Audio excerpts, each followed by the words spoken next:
Hello, everyone, and welcome to the Spirit of EQ podcast. My name is Eric Pennington, and joining me is Jeff East. Hi, Jeff. How are you? Hi, Eric, and everyone listening. So, Jeff, here we are. Yes, once again. You remember we had I think it was an exchange of emails. Text or something. Anyway. Yeah. You were asking about, what do you think we're going to do for this episode? And I said, well, you might have suggested something. I said, hey, would you mind maybe if we did something around, navigating the current climate that is, and we're in the United States and it's 2024, it's an election year, in addition to all the other things. And we're not saying only the United States has issues. Right, yeah, exactly. But it seems to be, especially at the time of this recording, the election's only like 6 weeks out, I believe, if my math is right in my head. And that's not the only thing. Mm-hmm. There are multiple other issues, and wouldn't it be great if we could record an episode on how to just fix it, and then tomorrow everything would be different, right? Yeah, that would be fantastic, yeah. But... yeah, underline, highlight, but. So since we're not in that business and could not do it even if we promised to, I want to talk a little bit about that whole idea of, okay, so what are some things that our audience can do to navigate in the current time? Because again, as much as I say 2024 election year, United States, it could be 2025 and it could be some other situation or whatever. And it's personal. Or personal. You in your own life, you may be experiencing challenges that you're having issue with as it relates to the navigation as well. So one of the things that you threw out to me was this idea about don't borrow trouble. Now, I remember that statement from time past. I think my first memory of it was from a teacher or something, But your father had that phrase, and one of his phrases. Some of them we can't say here, but there's some other good ones. Right, but that was one of them. So let's kind of talk a bit about what does that mean about not borrowing trouble. I think if you look at the things that, I put a few things down here that, we're getting overwhelmed. We're getting bombarded just from so many things. Political differences, which is a very big deal right now. It's, it divides families. It's that way. We've got that. People are worried about their finances.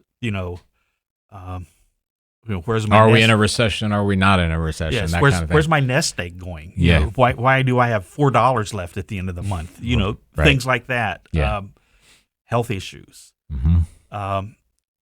And this always is kind of an oxymoron, or I think that's the right term. Even with all the different ways we can connect, social media, everything else, Zoom, everything, I think we're getting more of a feeling of isolation because we're missing out on the Andy Griffith sitting on the front porch with Aunt Bee and Opie. We don't have that anymore, where we're actually in a community, even if it's just your family community. So, Jeff, it's interesting you mentioned that because I ran into a guy, I've known him for years and hadn't seen him in a while, and he's a professor at a university. And I asked him, I said, so you're still teaching? And he says, no, I retired. And I go, wow, I'm kind of surprised. And he goes, well, they really are putting more of an emphasis on like Zoom and Teams meetings and doing things more virtually and not so much like the interaction in human, right? Human to human. And I just looked at him and I go, I don't know if it's any encouragement to you, but, Zoom and Teams and all that, those are great tools. There's no doubt about it. But there is no replacing the social interaction of human to human. Yeah, we've done podcasts where we both couldn't be in the same place. In the same place, yeah. And I just don't feel those are our best podcasts. Yeah, sort of that you soldier on to create and to deliver on what we said we would as it relates to the episode and all that. But I agree. There's nothing like 511 Studios in my mind to do this work we do, this art. However, when you're in a situation, like when we were in the COVID years, the pandemic, where you were forced to use the technology because there was no social interaction, I think it kind of, it was a saving tool, if you will, maybe a life preserver. But I almost think in some ways we kind of moved it into, well, my gosh, if we did it then, we could just keep doing it, and it won't cost as much, and we won't have to pay out as much, and on and on. There's less preparation. I don't have to have a room ready and worry about, Right. all that stuff. So I digress a bit. Okay. When we talk about borrowing trouble, is that kind of like a code for worrying about tomorrow type thing? Yeah.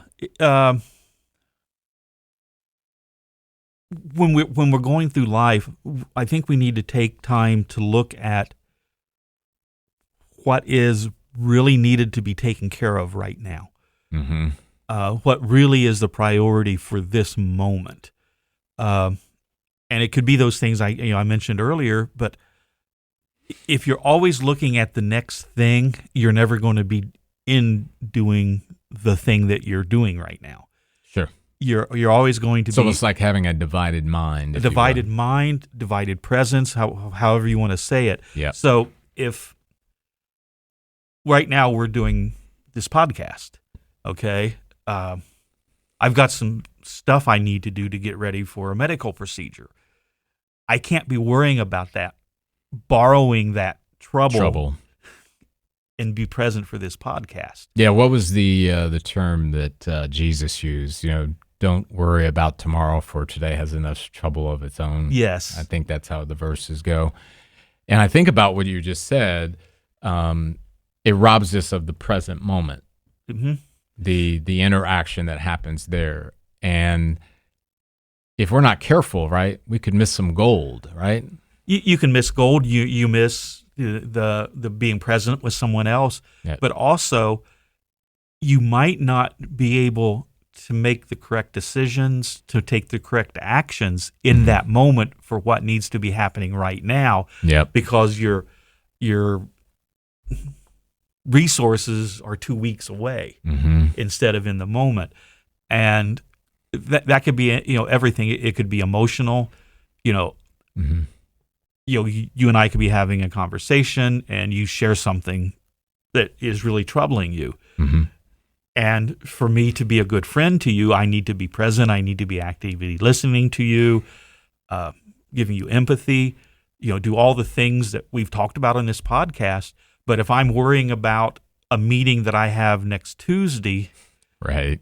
I'm not going to be present for you. Right. So it's just not myself. I'm affecting you now because you've came to me and said, Jeff, this is troubling me. Can I share it with you? And if I'm not present, if I'm borrowing that trouble from next week, I'm shortchanging you.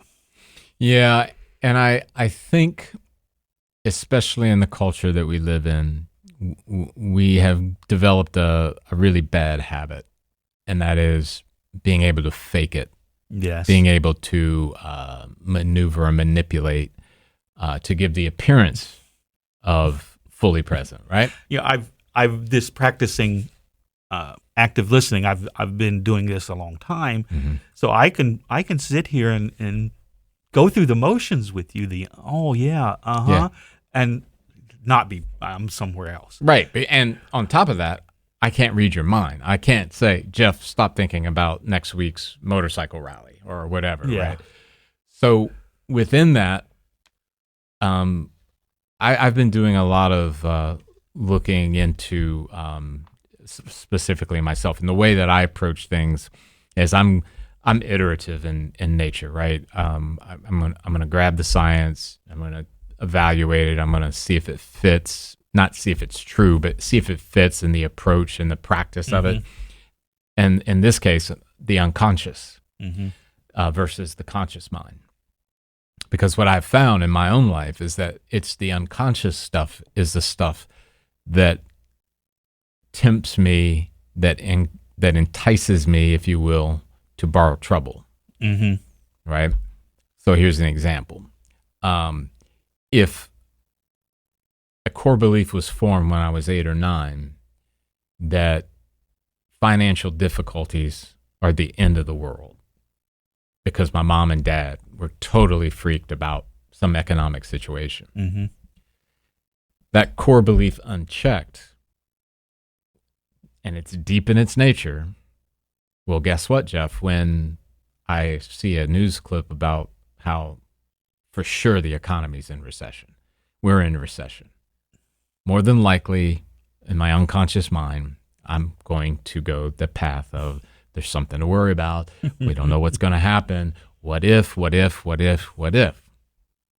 For our audience, I'm not giving you some clinical pathway. That's not what I'm saying. If you find what I'm talking about resonates and you think it will work, you can talk to your therapist or, advisor, coach, or whatever. That's fine. But I'm not giving you clinical advice. I'm saying what I've been discovering. So what I've been doing, Jeff, is I've been pulling these subconscious thoughts as they've been coming. Mm-hmm. The ones that say, I fear that I'm going to lose everything.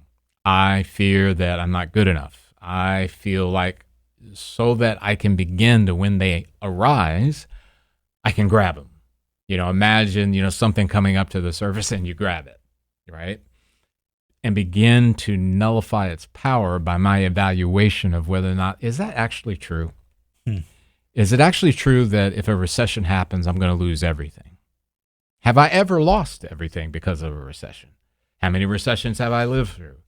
I might have to cut down my trips to Starbucks. Okay. I mean, right? Whatever. But that's where the conscious mind comes in, though, right? It's able to, the prefrontal cortex, it's able to evaluate. Well, wait a minute.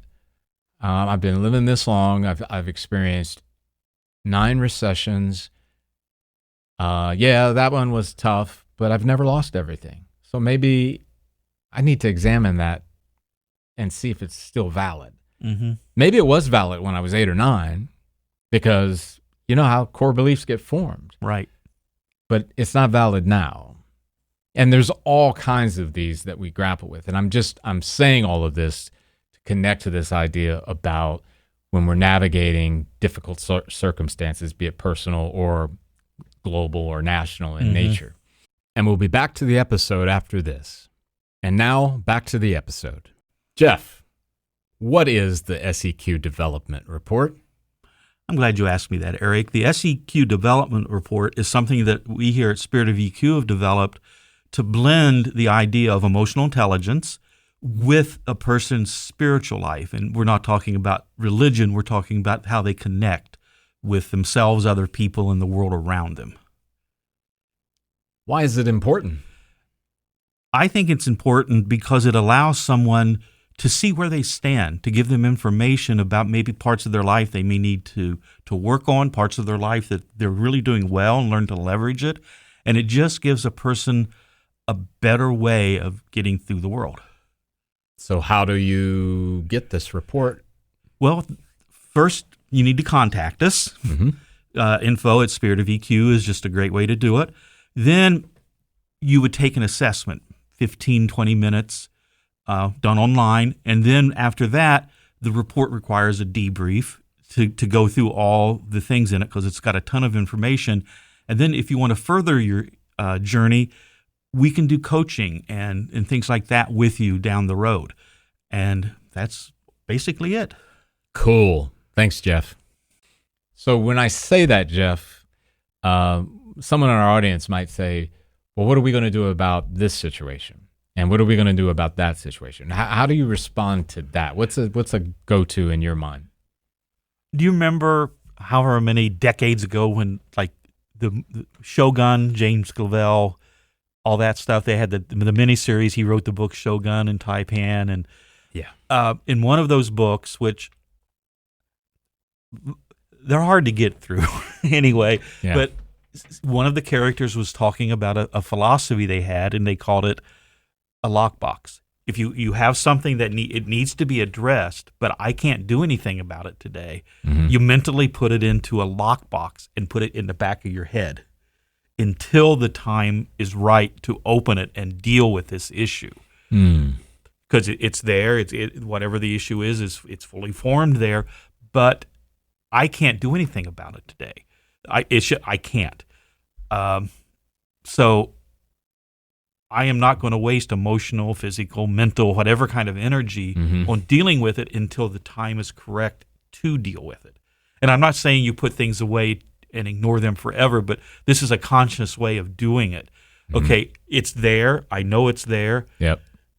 but it's not in the front of my mind. It's just back there. I know that it's on my list of things, but I'm not wasting energy on it because I can't fix it today or deal with it today.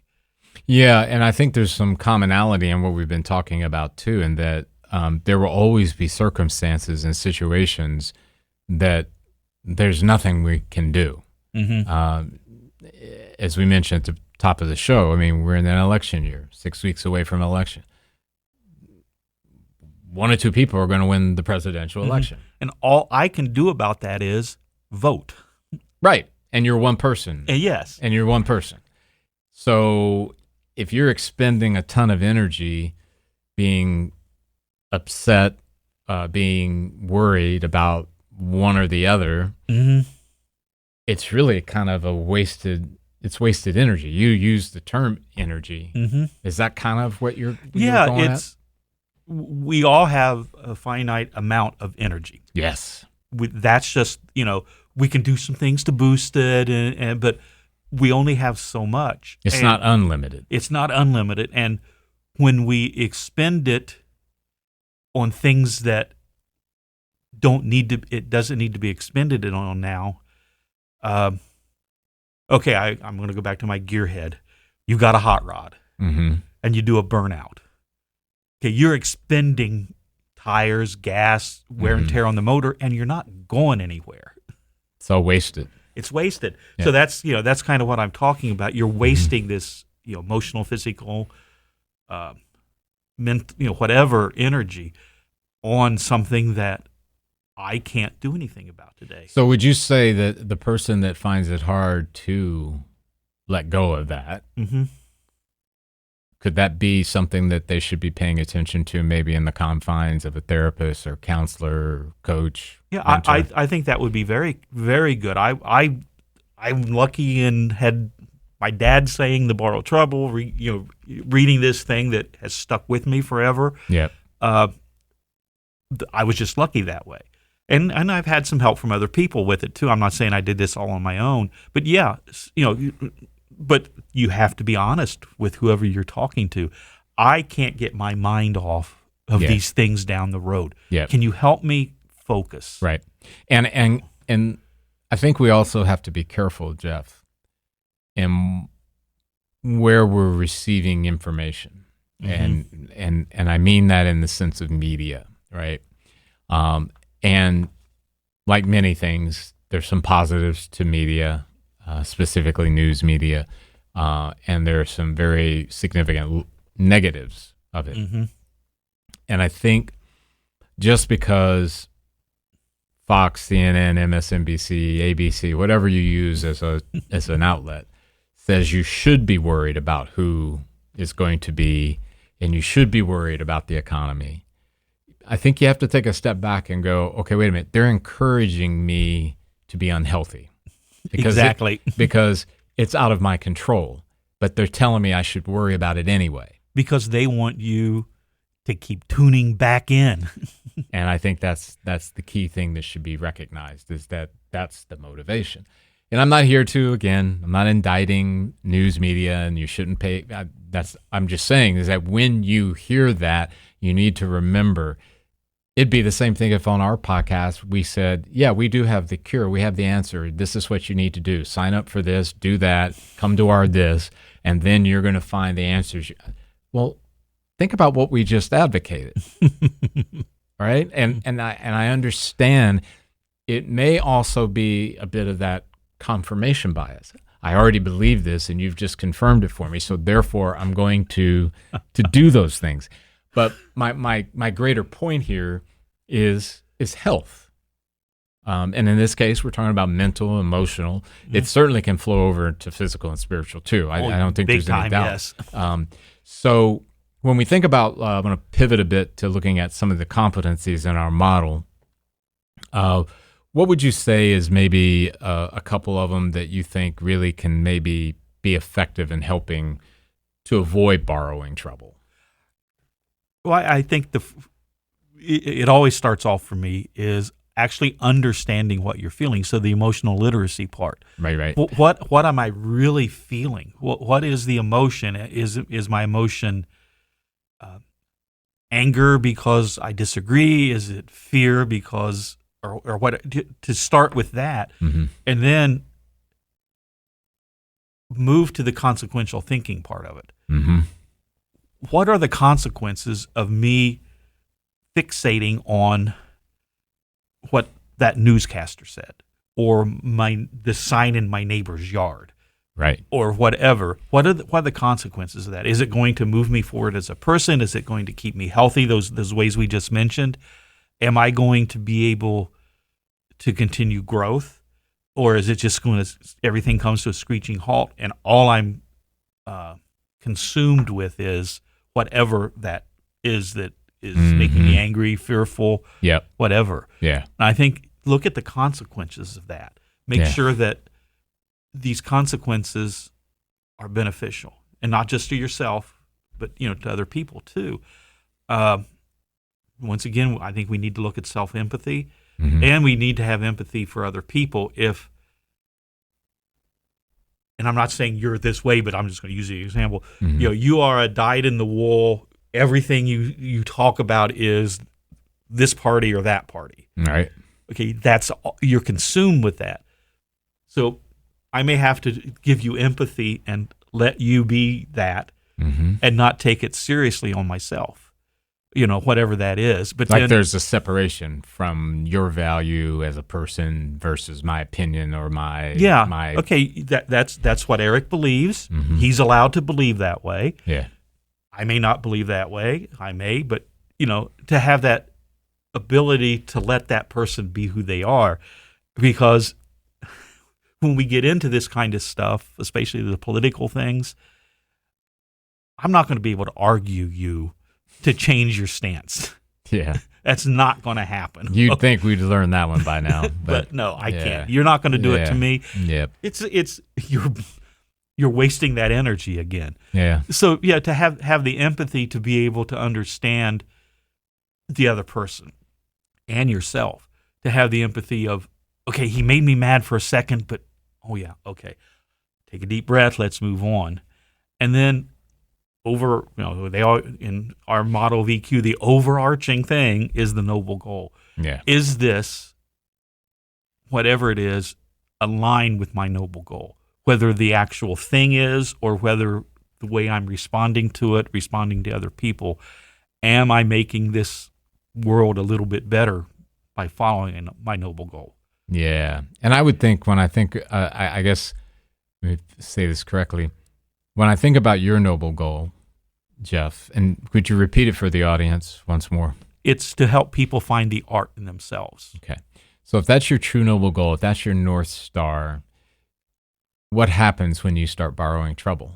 I would think what it does is it dims, it constricts the ability for that noble goal to be lived out. It constricts it in myself. That it constricts that art that I think everybody has, but then it's the same way. If I'm angry at you because you don't believe exactly the same thing I'm believing, right?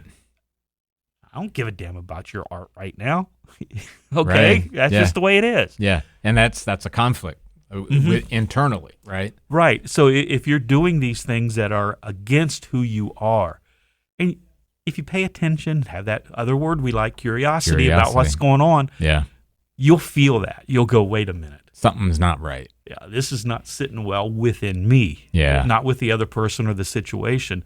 So if you can do that, we talk about that 6-second pause. Take that little bit of time to go, deep breath, and let all that what is subside. really happening and what is really important. Yeah. And then, because if I argue with you about politics, I am borrowing trouble, because that trouble could be I lose a friend, you might hit me, Right. You don't know. Yeah. You're creating a situation that is not beneficial for anyone. Yeah. And when you think about it, Jeff, our lives, our stories are oftentimes, we forget this, they're not tied to these large, mega circumstantial situations. because regardless of who's elected president, regardless of whether the economy is in recession or out of recession, as long as we're breathing, our story continues on. And I think there is a certain implication that says, do you want it to be a healthy journey or do you want it to be unhealthy? If we keep talking about the political thing, if I let whoever gets elected president affect how I interact with you or Brett, our producer, or the person in the car next to me, that's more borrowing trouble. You're letting something that's outside your control. And when we get right down to it, your day-to-day life, how much of that is actually affected? Well, and I'll go back to that asset test that I've used many times, and I've mentioned it on air as well as just in my, interactions with individuals and groups. It's, okay, is what you're doing, is what your involvement, is it moving you forward or is it moving you backward?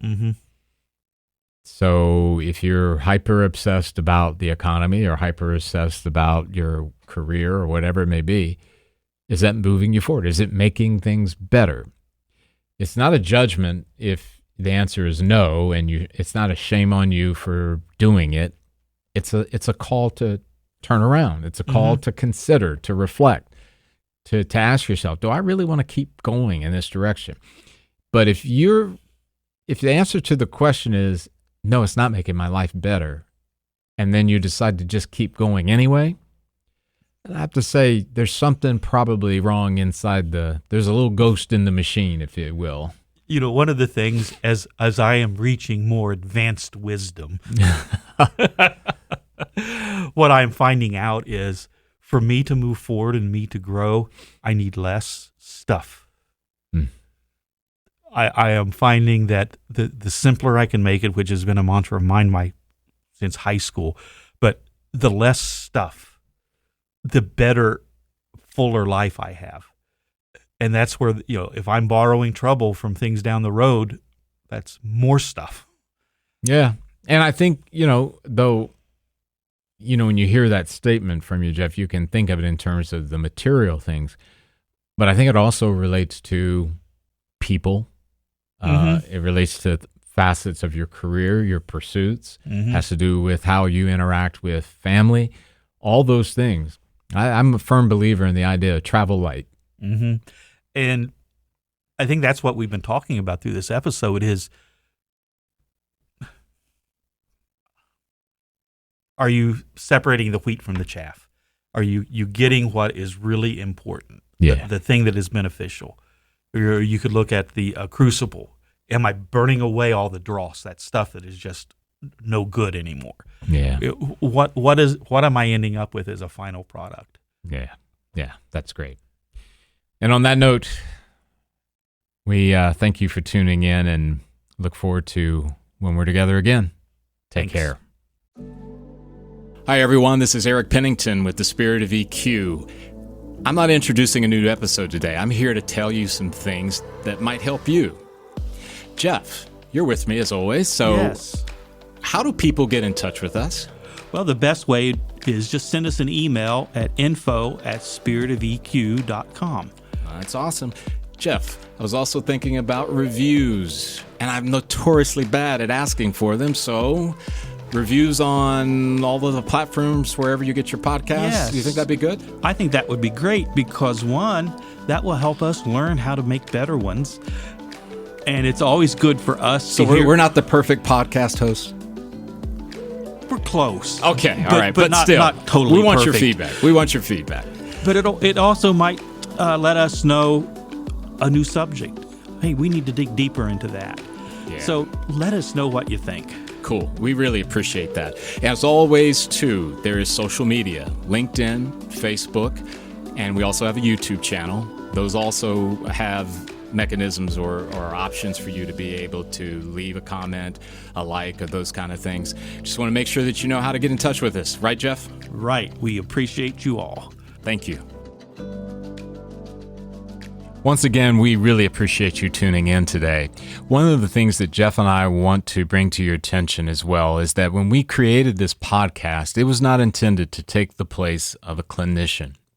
In other words, if you find yourself in a place where there's something deeper going on or something that you cannot solve on your own, we do recommend that you reach out to a clinician of some sort. This podcast is purely opinion-based, and it is rooted in the desire to help you along your path in whatever way we can. However, it is never going to replace, nor should it ever be looked at as a replacement for clinical help in any way. Thanks again for tuning in.